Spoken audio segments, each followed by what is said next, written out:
our next guest, and he's been on the show a couple of times before, but this time he's on with a new project that he's developed. And I've known Troy Johnson, I want to say 20 years, but when he comes on, he'll tell me. I think I'm I think I'm correct. And I can't I think we've all known Troy for Troy 20 for years. 20. I don't remember how I even met Troy or found out about Troy, but I'm pretty sure it's been 20 years. And maybe more than 20. More than 20 because Kush City is 25 years old. Yeah. Am I So on? Am anyway, I on, ladies? you Yes, on, you Troy. are. We're trying to Oh, figure out how long we've known you. oh man, no, it's been a lot more than 20 years. Okay. We probably met in 90, or at least online.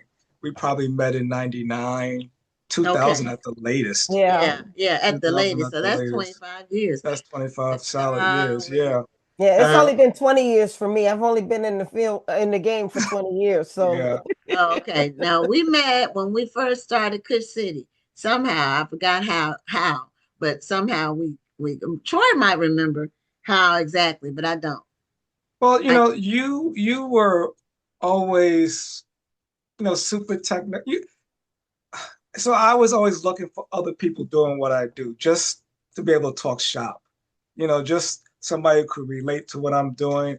But you had the physical store, and you was doing it online, before many other people were. And so when I discovered you all, I was just immediately drawn to you. And I remember the first time I visited Houston, the first thing I did was visit your store. You all weren't there, but I took a picture of the sign, and that was around the time I was building that database of Black-owned bookstores. So, you were one of the first bookstores that I started tracking, and actually that's something else I've been doing ever since. I've been, really just keeping track of and monitoring the success of Black-owned bookstores. So, it's just something I've always done, and you were right there from the beginning. So, well, you've been consistent. You got a hold to it and you haven't let it go. Kind of thing. You've yeah, been uh, just building on the foundation you already had, and you've created an amazing uh, repository of information on Black authors, Black books, Black book events, Black bookstores, Black book clubs. If it's in books, you have some information on it, and long-term information that you built over time. yeah, that's something that only comes with time. I mean, you Right. have there are a lot of websites there have always been websites that I aspired to be like, and they had better resources, more talented people, more knowledgeable people. But as you said, I've always, I just hung in there, because I've, really mission driven.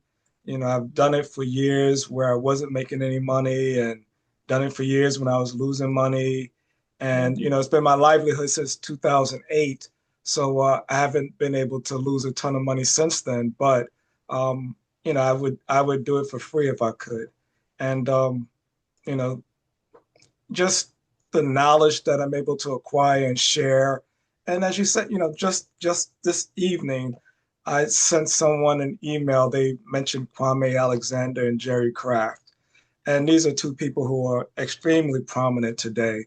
And I remember, and I told the woman I was talking to that Kwame put me on my first panel discussion, and that was back in 1998.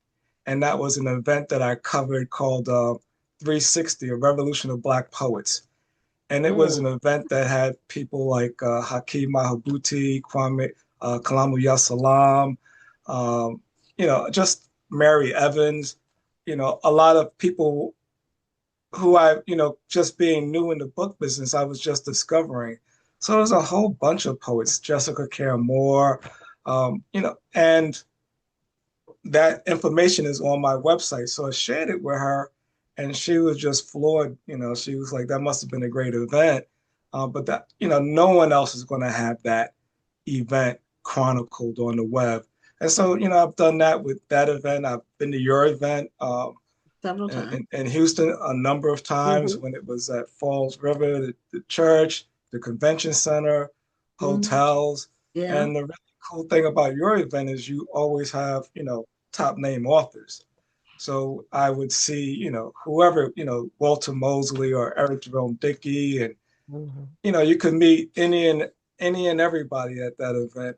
And so when you do those events over the decades now, you just get to know a lot of people, and you see their careers go up and down and everything else. So it's you've been part of that journey and that ride, and it's been fun. Even to see your event develop, and you do different things, and to see your daughter grow up, and to see you and Willie, have a great relationship for so many years, and even to running you at the Harlem Book Festival, Yeah, that just was really we had that Harlem Book for we got rained out in the end. I don't know if you were there. I don't know if you want to call that rain. That was a monsoon. yeah, It was like something in a movie, Troy. Yeah. I talked to It poor Max. He said he still hasn't. He said, I'm glad you're able to laugh now because I still can't laugh about that. He felt so bad. yeah. yeah. It's a tough time of the year because that's it's it rains, and Yeah. but I was literally just walking down the street. That's my own neighborhood. And I was walking down the street to run an errand for my daughter who wanted me to pick something up for her.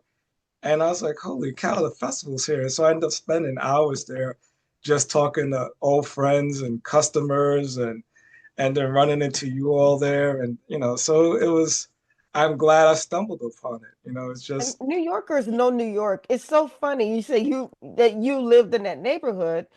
I had a business call that day. And so I went kind of off to myself and sat on one of those little pillars yeah. and was talking to the guy on the phone. And I had him on FaceTime and he goes, "Are you in New York?" I was like, how did you recognize that I'm in New York? I was holding the phone like this. But New Yorkers know New York. Yeah. Yeah. New York is, it's unique, and it's one of those places where you can do something like that, strolling down the street and come up on, a great book festival. And Yes. I used to actually work with. Um, I've been involved. I had been involved with that book festival essentially since its inception. I think it started 97 or 98, around the same time we met. It's been running Okay. that long. Yeah, Mm. and Yeah. so it's And it was back to. God, well, it was funny that you said you saw somebody wearing a Black Authors Matter t-shirt and you yeah. said, okay, she must be here. And then you came and found us. Yeah, yeah, yeah, yeah. Aside from the rain, it was actually a nice setup that time. It It when the was. when the book festival launched, that's where it was held. And Oh, okay. after that, it moved. It moved. It was uptown, and it was in the street, so they would shut the Right. street A down. lot of people like that format when with it being in the street, you can just walk through it. And so I Um, had heard a few people say that they kind of missed that it wasn't that way before, but I thought it was still a great turnout. yeah. And the way it was set up, we could get networking done, meet new readers at the same time. I reconnected with some authors I hadn't seen in years. Oh, good. So it was a beautiful time. Mhm. Yeah. I mean, yeah, it was probably the premier Black Book Festival in the country. And if not, and it was on par with any book festival Mhm. in its heyday, Yes. So it's gone through changes over the years, but yeah, it was a world class event. Um, Absolutely. and this event it was like you said, it was a good one. So yeah, So I was you're impressed. on to talk about something, a new venture for you, and that's Yeah, your, tell us about the bestsellers list you created and what prompted you. And I'm going to backtrack a little bit because please do. Troy and I actually created what we call the power list. And it was a best-selling Black book list. And we did it for a couple of years. And in fact, I think the Facebook page for it is still up because I never took it down. Oh, wow. And I think I got like a notification that somebody found it or something. And Oh, I don't remember what years we did it. Do you remember? You're good with that. you know what? I could look it up, but I think it's like 10 years ago when we did it it. was at least 10 years. It started after the Blackboard Essence bestsellers list, went away. Went away. And that, Okay, that yeah. was an attempt to replace it. And we ran that, like you said, for a number of years. I still have all the books, all of the powerless bestsellers on the web. So and again, just maintaining that history. So it's not the African American Literature Book Club is not a website that's just, selling books. It really is an attempt to chronicle our history, the history of the Black book ecosystem. But the list that, I launched, and it's not just me, I'm working with a group of people, and, we've named ourselves the Black Book Accelerator. And the goal of the Black Book Accelerator is to sell more books and sell more books by Black writers. Let me clarify that. And this bestsellers list is a little different than what we did in the past. So what we tried to do with the power list is take our sales, City, AALBC, Mosaic Books, and there are probably a few others that I And can't recall. But Amazon. We got data from Amazon too. yeah, so and to compile a list. Right. This list, however, takes data from Sakana's BookScan. Now, BookScan is like the Nielsen of the book world. So they collect data from Amazon, bookshop.org, brick and mortar stores like Barnes and Noble, and independent booksellers. You know, any Black owned bookstore can submit their data to Sakana. Um, and so it's really so the list is completely transparent. Anyone with access to BookScan, if they think their book should have made the list, they can log on to Sakana, look up their book sales, and if it should have made the list, then I won't correct previous lists, but I'll make sure I track it moving forward. Because the challenge with this list is identifying the books. You know, Right. there I get a feed of about 100,000 titles every month from BookScan, and that's just a fraction of the books that are published on a that are in print. And then those books theoretically represent all of the books written by Black people. And then I take that list and I break the books out into 8 different categories: adult fiction, hardcover and paperback; adult nonfiction, hardcover and paperback; juvenile fiction, juvenile nonfiction; young adult, um, and poetry. And then I sort the books by sales. And the really good thing about the list, from my perspective, is one, I'm discovering books that are selling well that I wasn't aware of. So the way, without getting too technical or wonky, there's a piece of data called a BISAC code that publishers can assign to their books. And some of those BISAC codes describe books about Blacks or African Americans. So I take all of those books. But not all books written by Black people have a Black BISAC. So I have to identify the books in a variety of ways. I look at the New York Times bestsellers list. I talk to publishers and authors, and so I identify these books and I generate that list. And anybody can find a list at BLK bestsellers. So it's the BLK bestsellers bestsellers list. We're finalizing a logo, or a seal. The list launched, less than a month ago, but I've been collecting data for the better part of 2 years. So when I launched the list last month, it launched with 16 months of data, and I just added April sales figures, and so it has 17 months of data on it right now. So, I have not met a bookseller who is familiar with all the books on the list. So that's a good thing. So it not only helps booksellers, it helps readers find books that they wouldn't have known about. One author reached out to Nice. me seeing their name on the list, and she was like, Troy, I know I'm selling a lot of books, but I'm not on anybody's bestsellers list. So, Rhonda and Gwen, there are fewer places than when we started that power list. There were more places where bestsellers lists were being published. Right. Today, there are just fewer places. So, I think, there's definitely a need for this type of list. And like I said, it goes 20 books deep. I actually track 50 books deep on the back end, but it goes 20 books deep and in 8 different categories. So there's 160 different titles every month. And I think once it catches on, it's going to be quite prominent. Well, I just posted an article that was in Publishers Weekly about this Yeah. list. I just put it in the chat. Hmm. Great. Yeah, they covered it about a day or two before it launched. I happened to run into a journalist from Publishers Weekly at a conference, and I told her about the list, and they were kind enough to cover it. And I think that's a big deal. So, the honor is reflected in Edelweiss's database.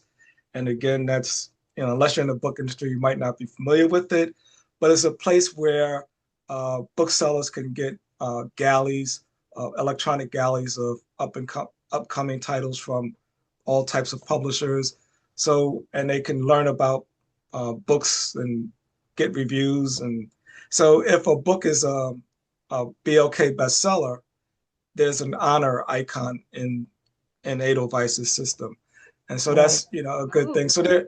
we're working now on promoting this bestsellers list, and again, I can't thank you two enough for giving me a platform to talk about it here, because it's unlike the old days. Is the way information is shared. Well, actually, like the old days, the way information is shared is through the way we're doing it now, through word of mouth. And if we can't rely on the algorithm to promote things like this. Right, And right. yeah, so unless you're doing things to keep people on a social media platform, if you're sending them out to some website to look at a bestsellers list, it really isn't. It's not going to feed the algorithm. The algorithm likes things that keeps you on the platform, and and unfortunately, that's kind of hurt the web in a broader sense, because it's tougher. It's very hard for a website to make it. And the way I make it is by providing resources and doing things that others might consider, like supporting other bookstores and actively chronicling them. People say, "Why are you going to support your competition?" But they're not my competition. We need a vibrant community of booksellers in the online and brick and mortar stores. I just added a few, actually, mobile bookstores. There's a sister in the Midwest that has a bunch of book vending machines. So I have her Yeah. I've information been on hearing about those. yeah. Mhm. So people are doing creative things, and They I'm are. definitely want to share that. Well, Yeah. for let's say there are, because we have a number of newer authors or aspiring authors who watch the show. And they may be hearing this, and they may say this is great for a book that's already selling well to make it to the BLK bestsellers. But what do I need to do to get into the conversation? Well, the it is possible. So there are actually so one of the authors I discovered is a poet, R.N. Sen. Never heard of him, and this guy's lighting up the bestsellers list. So if you look under poetry, I don't know how many books he's got on the poetry list, but it's it's possible for a independently published author or author publisher to make the list. So it's not unsurmountable. But this from the perspective of an author who's just starting out, um, and no one knows who you are, you still have to do the work of Right. promoting your work and you're providing the platforms for these authors. Um, like I mentioned, Kwame Alexander. Back in 1998, nobody knew who he was. But, 25 years, and he was already he was in the game of book. He was a publisher when I met him. He had a publishing company called Blackwords. And that was 28 years ago. So when he explodes, a few years ago, people think, oh, that happened overnight. No, Yeah, he it was takes 20 working. years to become an overnight Right. success. We talked about that. Yeah, I forgot who Yeah, was on when we were talking about it, but a couple of sure. weeks ago, it takes years to become an overnight success. That's Not, yeah, and even Jerry Craft, who they just came off this big, they got a Raptor tour bus with their logo and book covers. Have you heard about this? And they actually literally traveled the country in a bus doing books, doing a book tour. But Jerry Wow. Craft, who's won pretty much every award that you can win, he's the same thing. Jerry was selling books himself that he self-published 30 years ago. Yeah, He was selling books when I got started. Before you and I got started, Glenn, yeah. on the web, Jerry Craft was selling his books. So I've, like my kids literally grew up on his books. When I first met him, my younger daughter in particular, who writes sketch comedy now, she really liked Jerry Craft's books.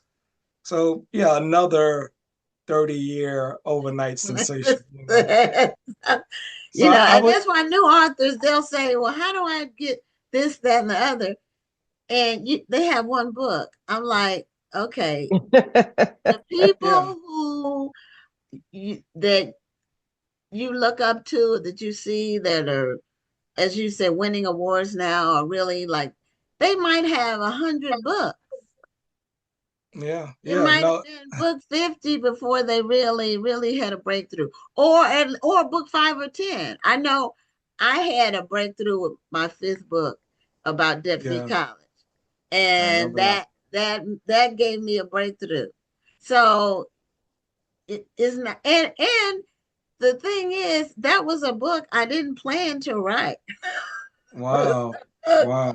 That came about because my daughter, I got her in college debt free as a freshman. I figured it out. And I was talking about it on Facebook to people, while I was doing it. And they said, how do I get the information? And I said, well, why don't I put it in a book? I mean, it was that. And then it just took off, because Yeah. it's so needed. Right. Hmm. Right. The more So, expensive college becomes, the more information you need on how not to have to borrow, the equivalent of a mortgage for a home in order to get a 4 year degree or 5 years or whatever. Because it's right. just Right. it's too confining. It's like an Sure. albatross. And I didn't want that for her. So but you just never know what's gonna really catch on. Right. Sometimes Right. Right. really know. So But you just have to again, keep writing. And a lot of yeah. people, if they have one book, it's really a memoir. It's like they wanted the book about their life. And I tell people, unless you're a celebrity, nobody cares. And you hate to say it that succinctly, but it is true. That's something for you and maybe your friends and a few other people. But, Yeah. you know, you have to have something that's more commercial, meaning Right. more for the broad public. Yep. Yep. Yep. And but again, it wasn't like you was some unknown, uneducated, inexperienced indie author. You had a wealth of experience. You were a bookseller. You so again, but that whole thing is, all right, this is a book, maybe not your first one, but again, it's supported by decades of experience, and Well, you that's can't that's true. replace that. And That's I true. think, yeah. So the two guys I just mentioned, and many, many, many others, that's what it is. It's time, experience, hard work, and tenacity, and not giving up, and Yeah. not doing it for the love of it. You don't do what we do to make money. You Right. can make money. To get rich. to get rich. Yeah, it's not just making money. People, they want to get rich. Let's be Right, real about it. right, they want to right. get rich quickly. Yeah, So and that's the that's other not thing. the way it works. That's not the way any of this works. Yeah. Well, So, Troy, we only have a couple minutes left, but in those couple minutes, can you talk about the AALBC platform, how people, what types of resources are on there, and then how people can tap into your services? Because you have an amazing newsletter that I'm subscribed to that I get all the time. Right, right. And there every once in a while in the newsletter you have features of authors. And how can authors be a part of that? Well, there. So you visit the site, and there is a frequently asked questions. Hmm. One, under the FAQ, just go to the site, do a search for frequently asked questions, and it'll tell you a number of ways of getting on the website. So the African American Literature Book Club, or AALBC.com, provides a variety of services for authors. The site, we publish reviews of books. We provide a platform for authors and publishers to advertise their books, or anybody can advertise something that they think my audience might like. And the newsletters can be sponsored. So you can put a banner at the top, and you can sponsor that, or a banner at the bottom. So there are a number of ways you can pay to get on the site immediately. And there are mainstream publishers who do that regularly with their books. And there are indie authors or author publishers who do the same thing. When they come out with a new book, they advertise on the site. So the website is a tremendous platform for doing that. That newsletter is extremely popular. It I have close to 19,000 subscribers. Many of those subscribers actually pay for their subscription, thankfully, because it's an important revenue stream. And the other thing about it is that the open rates, 35 to 50% of the people who receive it will open it. And that's pretty high for a newsletter. It So is. if you're interested in having your book seen, it doesn't mean someone's going to buy it immediately, but you have to get your name out in front of readers on a regular basis. And so ALBC is one way of doing that, advertising on Kush City, participating in the National Black Book Festival. Doing all of these things helps the public understand who you are. And those guys that I mentioned earlier, that's what they did. They did it year in, year out, and they were relentless. And they've reached success as a result of that. But they also had some talent too. So it wasn't just Right. hard work. That's the big Hard part. work, mhm. yeah, it was hard work with Yeah. talent. Well, So those of you who have not met Troy, I just want you to know that Troy is the truth. He's been in this industry a long time. He has supported many authors. He's a staple in the literary industry. So this is not a fly-by-night person who's saying, "Give me your money." This man is the absolute truth. Yeah, and anybody in the Black literature space knows Troy. Just just if they've been in it any length of yeah, time yeah, at all, yeah, you yeah. know, they know. It's kind of like people say they know me. You know, somebody. I was in Austin, and somebody said I was an icon. I said, no, I'm not an icon. She said, yes, you are. So I don't see myself like that at all. But I've been around this thing a long time. And I Right. guess if that qualifies me, then so be it. Um, I had two quick questions, and we actually, but do you All have right. your ALBC shirt on? Is that what that is? Yeah, it is one with the old logo on it. But yeah, Oh, okay. I thought it was. And can you quickly just answer on your list? You said you had 16 months worth of data. Is it like a running list where you're taking all the data from the 16 months to create the bestsellers list, and then the next month it's still building on the previous month's no, data? yeah, I understand what You you're understand saying. what I'm So asking? Okay. every month I take a snapshot. So it's not exactly a calendar month, but it's a Okay. 4-week period. It goes back actually 17 months, all the way back to January of 2024. So if you go to the list, blkbestsellers.com, there's a drop down. You can select January 24. And so you can see the Okay. books that were the top sellers in 8 categories back then. And all Okay. the way up to and including the latest data is May of 2025. Okay. So it is month to month. It's month to month. Okay. I have also published the top books for 2024 and the top books for 2023. So Okay. those lists are on the site, and then the top selling authors for those periods. But yeah, it's a monthly list. And to your point, in a nonfiction category, if you're a celebrity, wrote a memoir, more than likely it's going to hit the list very high. But Mhm. those books tend to trail off after a few months. That's Uh, true. the exception is Matriarch, Beyonce's mom's book, out of from your neck of the woods, and that book is a strong number one. Like it blows away pretty much everything that came after it.